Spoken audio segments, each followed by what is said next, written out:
Look at this pepper plant. 3 weeks ago, it had flowers on every branch. Now the leaves are curling inward like fists. The stems have gone soft near the base. The soil around it looks exhausted, cracked and pale, like it gave everything it had and got nothing back.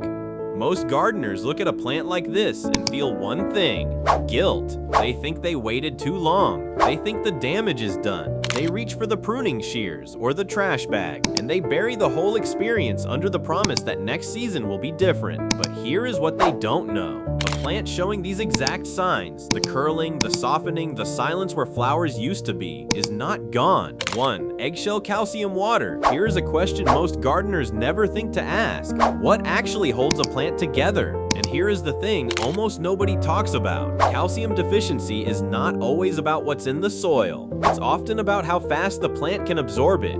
During heat waves, during dry spells, during periods when the plant is stressed, calcium uptake slows to almost nothing, even when the soil technically has enough. Crushed eggshells soaked overnight in water release calcium carbonate into the liquid. Not slowly, not over weeks. Within 12 to 18 hours, the water carries a measurable concentration of available calcium that plant roots can take up directly.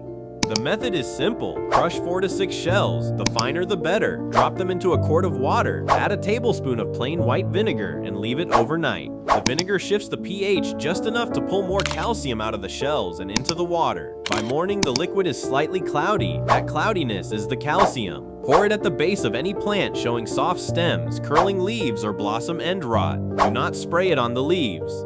Within 3 days, the stems begin to firm. 2. Wilted herb tea, the emergency foliar rescue. Here's something almost no one uses, but every serious gardener should know. When a plant is in acute stress, not chronic deficiency, but sudden wilting from heat or transplant shock, the fastest rescue is not through the roots.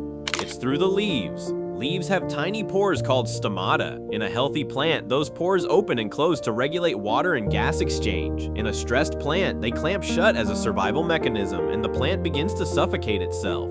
The rescue is a foliar spray, a diluted liquid applied directly to the leaf surface, made from something most people toss without thinking: the stems and scraps of fresh herbs like basil, mint, or rosemary. These plants contain aromatic compounds and trace minerals that, when steeped in water and sprayed on stressed leaves, signal the stomata to open again. It doesn't sound like much. The results tell a different story. Steep a small handful of herb scraps in a quart of warm water for 4 hours. Strain completely. Spray lightly on the undersides of leaves in the early evening, never in direct sun. The droplets magnify light and cause burn. The plant absorbs the minerals directly through the leaf surface within hours. Gardeners who try this once rarely skip it again. 3. Wood ash water, the potassium surge. If your plant has stopped flowering, if the buds form and then drop before opening, or if fruit sets and then stalls, the missing nutrient is almost certainly potassium. Potassium controls a plant's internal water pressure.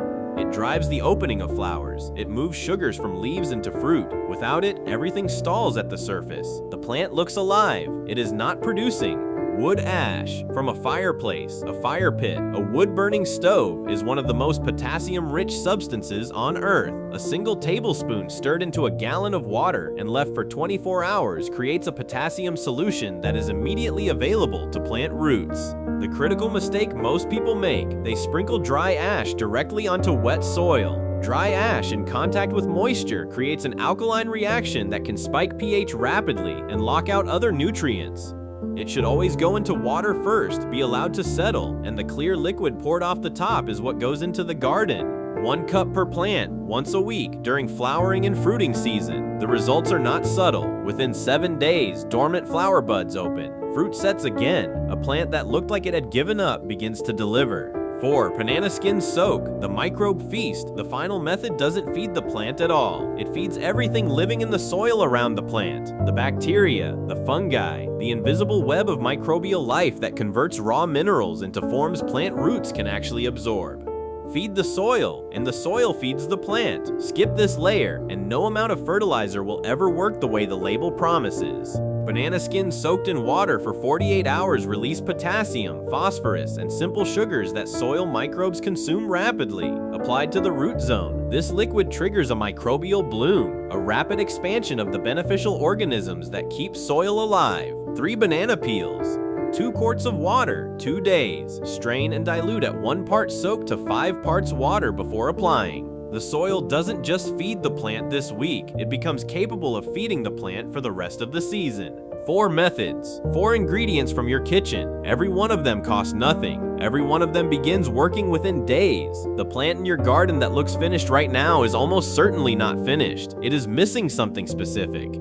And the specific thing it's missing is very likely already in your house. Calcium from eggshells, minerals from herb scraps, potassium from wood ash. The garden doesn't need a product. It needs attention and the knowledge of what to pay attention to. Leave a comment below telling me which of these 4 your struggling plant needs most. And if you know someone who's about to give up on their garden, share this with them first.